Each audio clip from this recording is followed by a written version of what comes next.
Social media. It's a bit funny, isn't it? It started out as a force that swept across humanity, connecting families, friends, and nations and continents in ways that previously seemed inconceivable. It wasn't supposed to be anything more than a good thing. And yet, here we are today, where social media has arguably done the exact opposite even more: divide people. You are such a want socialism, move to Cuba. I'm tired of my black men and my black women being shot. Everyone seems to be splitting into a million different political factions, and social media is at the heart of this division. While this is a relatively new phenomenon, the role of traditional media itself in politics isn't something new though. In fact, we can see its effects on politics for decades, if not centuries, if we're counting newspapers and the like. The thing is though, social media, what we see today, whether it be Facebook, Instagram, Twitter, or I guess X as it is now, is incredibly different to how media was in the past, and a lot more dangerous. Let me explain. Television. Much of our future depends on the way we use this medium of communication, for its influence on thinking and action is tremendous. It comes down to the business models of traditional media versus social media. Back then, radio and TV dominated, but the thing is that it wasn't as accessible as social media was.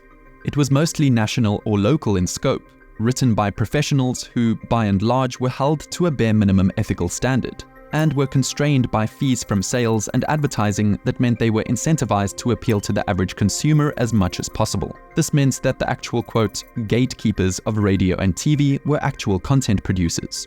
They curated the content, and that process of curation was their product. There was an element of restraint and cultural background attached to it. The only way to get on TV, the radio, or print media was for you to somehow have words convincing enough that people in charge of deciding who gets published chose you. And before that, the other people in your physical community had to care, believe, or trust what you had to say enough to give it credence. Meanwhile, social media is the complete opposite. And while it's great that there's not any barriers to entry for letting your voice be heard, the gatekeepers of social media are social networks like Facebook, whose entire business model is centered on being a platform rather than a content producer. And that has a totally different impact on everything. For starters, the way in which social media works is that they're all about metrics, engagement, and amplifying whatever the algorithm says will create clicks. They don't create content, so they don't judge content. They only distribute it. And they'll distribute whatever makes them money. We actually know this for certain due to Facebook whistleblower Frances Haugen, who in October 2021 leaked thousands of Facebook's internal documents, revealing that Facebook's algorithms promoted posts that received the angry reaction from its users, based on internal analysis showing that such posts lead to 5 times more engagement than posts with regular likes.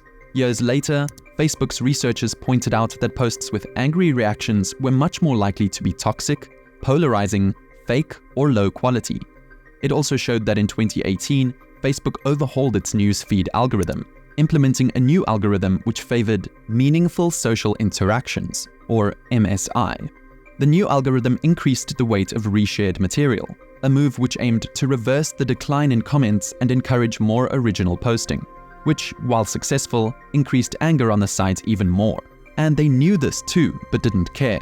Put simply, we're in an attention economy. Now, I want to say again, social media has incredibly benefited society with this type of freedom.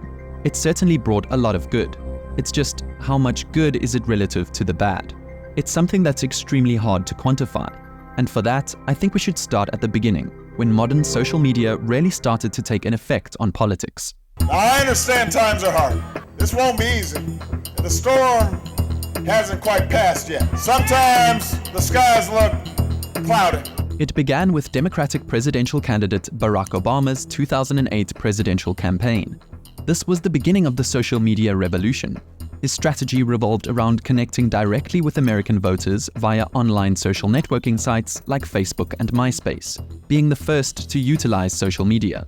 Statistically, Obama counted more than 2 million American supporters on Facebook, while McCain had just over 600,000. On Twitter, Obama could count on more than 112,000 supporters tweeting to get him elected, while McCain, for his part, had only 4,600 followers on Twitter.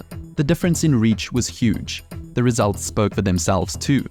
exit polls revealed that Obama had won nearly 70% of the vote among Americans aged under 25, the highest percentage since US exit polling began in 1976. For this, it was called the quote, Facebook election, and he was the first social media president. So this was the start, and everything snowballed from here. The way social media was used really started to change though when Trump became the Republican presidential nominee in 2016. Whilst outgoing President Obama aimed to steer away from political discourse and controversies, Trump's approach was the complete opposite. Using controversial topics or insults boosted his reach. The campaign undeniably fed off negativity and hate. It aimed to anger, and as a result, it got people talking, created rallies, protests, and petitions. It made Trump's candidacy known and his ideologies clear. More than that though, it created insanely viral headlines. Through these flames, the new age of social media in politics was born.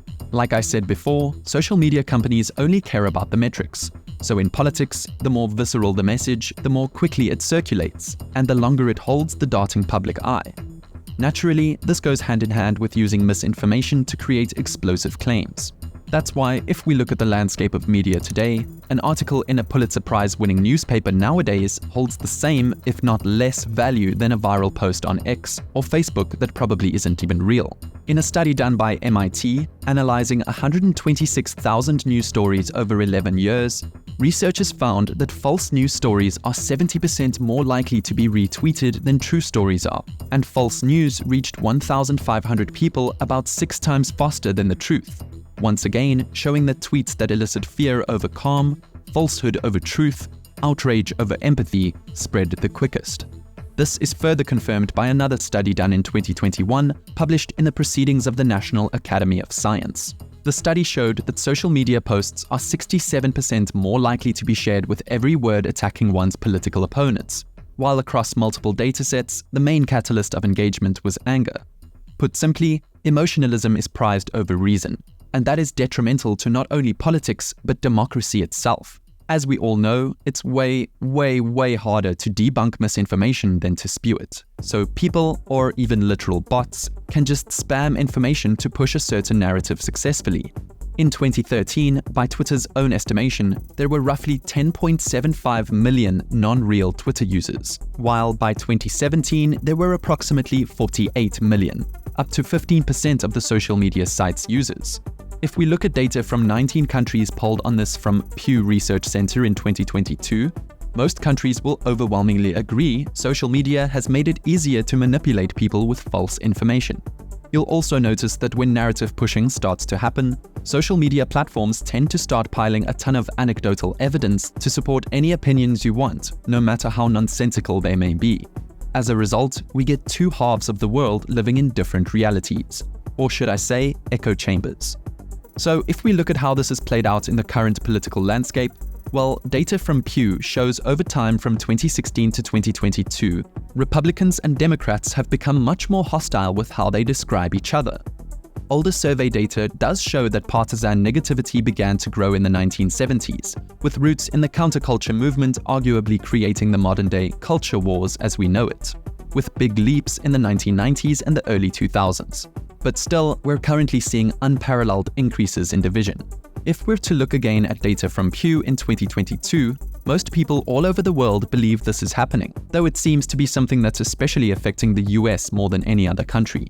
If we're to look at data from if social media has been good or bad for democracy, Americans seem to think by far that it isn't. Now, with everything I just said, there's another side to this argument of social media's impact on politics. Let me explain. Admittedly, my idea in mind was to make this video about how social media ruined politics, being mostly to blame for the political landscape we found ourselves in today, radicalizing everyone one way or another. And while this is certainly true to a degree, that'd be obscuring the real issues, from economic insecurity to rapid cultural change. That's underlying political polarization. Just as equally important though, it'd be absolving us, the people, of any responsibility, which I don't think I can fully do. Social media users, or us, are not helpless pawns in this. In fact, social media can be seen by some as a net positive on politics. So what exactly do I mean by this? Well, there's a few arguments to be made for the opposing side, and I'd actually prefer you, the viewer, a user, to give your thoughts on this in the comments in the end. But anyways, it can be said that social media didn't ruin politics, but rather it's always been trash. After all, that's why everyone's been warned about discussing politics at the dinner table, because it always dissolves into a bunch of hostile screaming matches. Social media just makes it more visible. It's merely a reflection of how bad politics is. We can't confuse the medium in which we communicate with the speaker.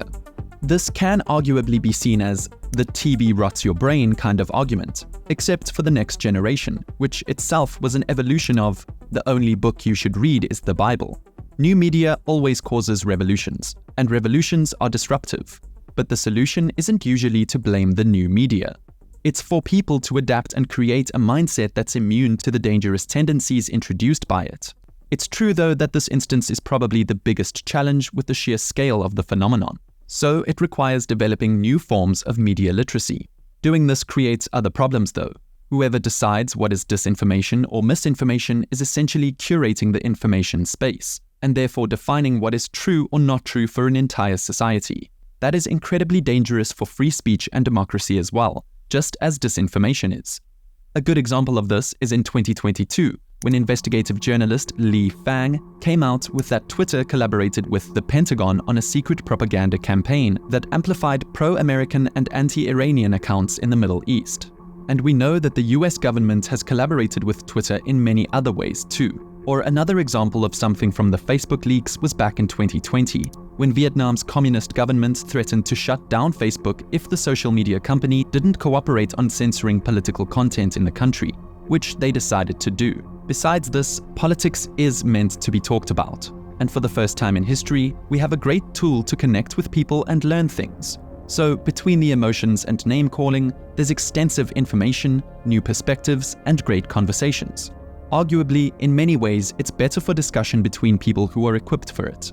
The combination of distance, literal and emotional, the time to compose answers, and the ease of sharing evidence can make civil discourse far more effective than if it were to be held face-to-face. Ultimately, these internet platforms are what we make of them. You just need to look for these opportunities and be open to learning new perspectives. This is something worth its weight in gold. Now, logically, we'd ask why these opportunities are a rarity, and I'd say there are a few reasons. The vast majority of people are 1. Uninformed regarding politics, which is exacerbated by misinformation. 2. They're untrained in civil discourse, something untaught in schools. And 3. Are incapable of maintaining a mature discussion, because of how easy it is to dehumanize people with no voice or image component online.